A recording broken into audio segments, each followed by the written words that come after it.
Cricket देवाच्या कृपेने खूप क्रिकेट सामन्यांचं वार्तांकन करायची संधी मला लाभलेली आहे आणि त्याच्याकरता क्रिकेट देवाचे आभार किती मानावे हे मला खरोखर कळत नाहीत. सामने होतात, हेलकावे खातात, कधी सामना लांबतो, शेवटच्या क्षणापर्यंत रंगतो, कधी सामना अचानक संपतो कारण एखाद्या संघाचा परफॉर्मन्स हा खूप खराब होतो. परंतु आशिया कपसारख्या एका महत्त्वाच्या स्पर्धेचा अंतिम सामना 21-22 षटकात संपावा आणि तो सुद्धा दोन्ही बाजूचा खेळ पूर्ण होऊन या गोष्टी अविश्वसनीय वाटतात आणि या अविश्वसनीय गोष्टी शक्य करून दाखवल्या त्या एकाच माणसाने आणि त्याचं नाव होतं मोहम्मद सिराज. भारत विरुद्ध श्रीलंका सामन्याकडे प्रचंड अपेक्षेने बघितलं जात होतं कारण श्रीलंकन संघाने पाकिस्तान संघाची शिकार करून अंतिम सामन्यात आपलं स्थान पक्क केलेलं होतं. नाणेफेक जिंकून दासून शनाकानी पहिल्यांदा फलंदाजी करायचा निर्णय घेतला असं वर्णन करावं का पहिल्यांदा फलंदाजी करायचा पायावर धोंडा पाडणारा निर्णय घेतला असं म्हणावं हे खरंच मला कळलं नाही. त्याचं कारण पहिल्याच ओव्हरमध्ये कुशल परेराची विकेट ही जसप्रीत बुमराहनी काढली. आधीचा बॉल कुशल परेरा बीट झालेला होता तरी दुसरा बॉल त्यांनी मारायचा प्रयत्न केला. हा परिणाम आहे आक्रमक क्रिकेट खेळण्याच्या वेडा विचारांचं जेव्हा 50 ओव्हर तुमच्याकडे आहेत. आणि त्याच्यानंतर ग्राउंडवरती एक नाट्य बघायला मिळालं. चौथ्या ओव्हरमध्ये म्हणजे सिराजनी टाकलेल्या दुसऱ्या ओव्हरमध्ये एका षटकामध्ये 4 विकेट गेल्या. ह्याच्यापैकी 2 कॅच आऊट झाले, एक बोल्ड झाला, एक LBWचा केला आणि ह्याच्यामध्ये सिराजच्या बॉलिंगची भेदकता कशात होती तुम्हाला सांगू. जेव्हा एखादा बॉलर स्विंगवरती हुकमत मिळवतो आणि खूप छान बॉलिंग करतो तेव्हा कधीकधी त्याच्या हातातनं बॉल इतका छान निघत असतो की बॉल जास्त स्विंग होतो. जेव्हा फास्ट बॉलरचा बॉल जास्त स्विंग होतो तेव्हा बॅट्समन आऊट होत नाही, कित्येक वेळेला फक्त बीट होतो. आज मात्र सिराज जी बॉलिंग करत होता त्याच्यामध्ये तो स्विंग जे करत होता ते 1 स्टंप 2 स्टंप एवढीच करत होता आणि त्याच्यामुळे बॅट्समनला तो बॉल खेळायचे वाचून पर्याय नव्हता.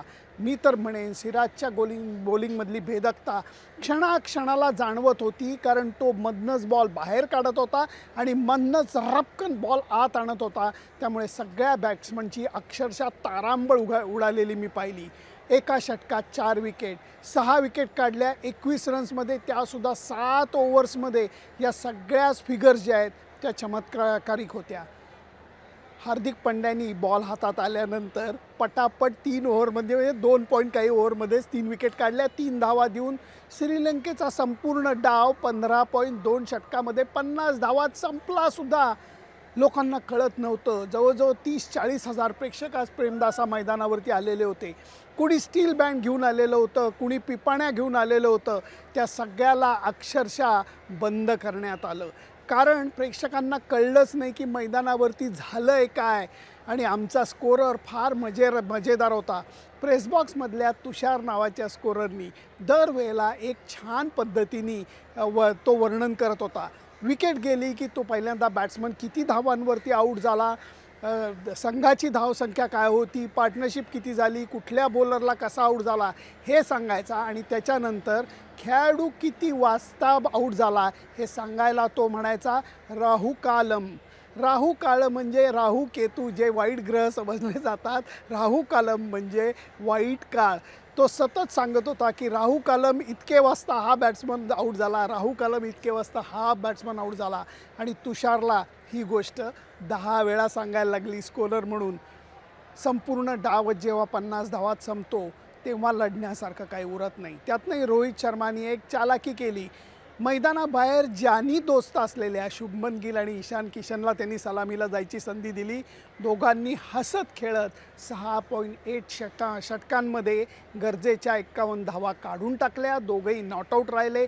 भारताने 10 विकेटनी अंतिम सामना जिंकला आणि आशिया कपवरती नाव कोरलं. मला वाटतं 2018 नंतर याचे अनेक चांगले फायदे होणार आहेत. पहिली गोष्ट म्हणजे मी जे प्रिव्ह्यूमध्ये म्हणलं होतं तसं भारतीय संघाने क्षमतेला न्याय दिला. कागदावरती भारतीय संघ श्रीलंकेपेक्षा मजबूत होता का? अर्थातच होता.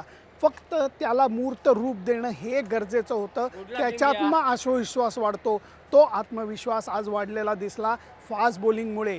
लोक विचार करत होती हे विकेट टर्निंगचं आहे, हे विकेट संथ आहे, कसलं काय आणि कसलं काय. क्रिकेट तुम्हाला असे काही जलवे दाखवताना की तुमचे सगळे अंदाज अक्षरशः पडतात. आणि तसंच आज झालं.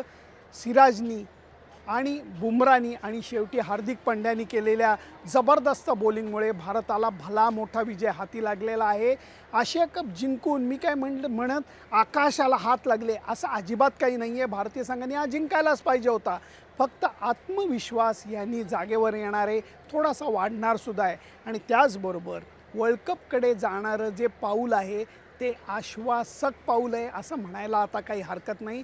भारतीय संघाने या संपूर्ण स्पर्धेमध्ये बांगलादेशचा एक पराभव सोडला तर कामगिरी चांगली केली आहे. बांगलादेशच्या सामन्यातसुद्धा आपण विजयाच्या जवळ होतो हे विसरायला नको. त्यामुळे एकदम खेळाडूंना डोक्यावर घेऊन नाचायची काहीच गरज नाही आहे. पण पाठीवरती एक थाप मारायला काहीच हरकत नाही आहे. आत्ता या विजयाचा आनंद घेऊयात. कृपा करून नकारात्मक विचार करणाऱ्यांना मला विनंती करायची आहे, हे काय कुणी जिंकतं, वर्ल्ड कपला काय करतात बघू, तिथे काय करते असं म्हणू नका. वेळ अजून त्याला. वर्ल्ड कपचे 9 साखळी सामने आहेत आणि त्याच्यानंतर बादफेरी होणार आहे. त्यामुळे भारतीय संघ आत्ता चांगलं खेळतोय एवढं म्हणायला काहीच हरकत नाही. थोडीशी पाठीवरती कौतुकाची थाप मारायला हरकत नाही. आणि त्याचबरोबर भारतीय संघाचा वर्ल्ड कपकडे जाणारा जो प्रवास आहे तो चांगल्या पद्धतीने श्रीलंकेतनं झालेला आहे. श्रीरामांनी सेतू बांधारे सागरी करून श्रीलंकेत प्रवेश केला होता. जणू काही त्याच सेतूचा आधार घेत भारतीय संघ आता श्रीलंकेतनं भारताकडे निघालेला आहे असं मला थोडंसं पौराणिकदृष्ट्या वर्णन करून म्हणावंसं वाटतं. आशिया कप कसा झाला, भारतीय संघाचा परफॉर्मन्स तुम्हाला कसा वाटला मला जरूर कळवा. सिराजच्या बॉलिंगबद्दल मुद्देसूदपणे मांडा. कशी वाटली सिराजची बॉलिंग तुम्हाला? आहा, असा भेदक स्पेल फार कमी वेळा बघायला मिळतो एक दिवसीय क्रिकेटमध्ये. इतका शॉर्ट स्पॅनचा सामना तुम्ही कधी बघितला आहे? मला माहिती आहे तुम्हीसुद्धा घरी बसलेला असणार की आता एक रंगतदार अंतिम सामना बघूयात, मध्ये जेवण करूयात वगैरे. कसलं काय आणि कसलं काय, सगळ्याच गोष्टी संपूर्णपणे बदललेल्या आहेत. परंतु त्याच्यामध्ये एक आनंद आहे. त्यामुळे भारतीय संघ आनंदी चेहऱ्यांनी श्रीलंकेमधनं भारताकडे जायला निघणार आहे. मी सुद्धा आनंदी चेहऱ्यांनी श्रीलंका सोडणार आहे. त्यामुळे आपला संवाद असाच चालू ठेवूयात. तुमची मतं माझ्यापर्यंत नक्की कळवा. फक्त त्याच्याकरता माझं फेसबुक पेज, माझं यूट्यूब चॅनल सबस्क्राईब करायला विसरू नका. Bye bye.